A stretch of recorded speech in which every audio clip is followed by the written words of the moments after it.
I'm Jacqueline Valdez, and I'm the correspondent for Pole World News. Tell us your name and a little bit about yourself.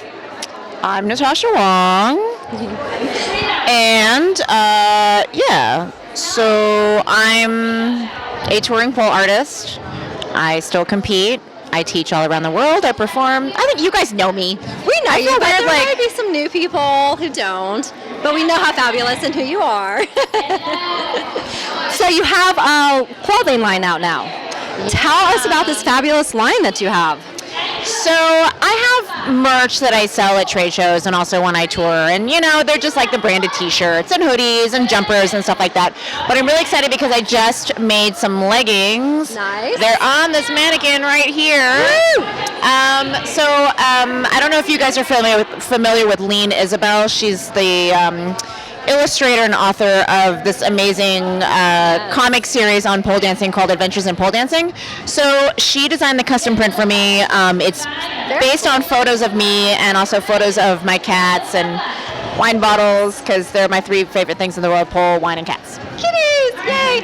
What do you want people in the industry to remember you by? What do I want people in the industry to remember me by?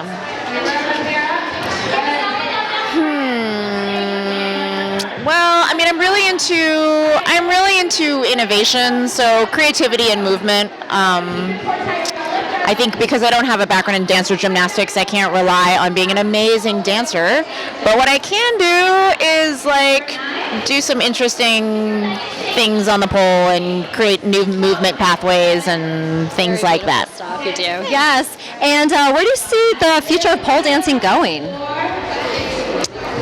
There's a couple of directions that it's currently going. I mean, there's definitely the sports side of pole has been really, really huge in the past couple of years, especially with IPSF. It's branching off into that, but there's so many competitions lately that have sprung up that have also focused on the more performance and theatrical aspect of pole. Lots of pole arts, lots of pole theaters, and I think it's really great that that market is also being filled, so there's lots of avenues for pole athletes to express themselves. Very cool. Last thing, is there anything that you would say to inspire others or to inspire people that are interested in starting in this line of industry? I think I've always kind of said the same thing, and I mentioned before that I didn't do dance or gymnastics growing up, and that's something that I hear a lot from people is that they say, oh well, so-and-so has been doing rhythmic gymnastics since they were 2, and of course they can bend themselves in half because they've been training since such a young age, and I'm 25, I'm 30, I'm 40, I can't do it because I'm too old. And that's just simply not true, because when I started at 28, 29, I didn't do anything, and I managed to do okay. If you're discouraged because you're looking around and you're watching Instagram videos of, people have been doing circus since the age of 2, doing crazy stuff, don't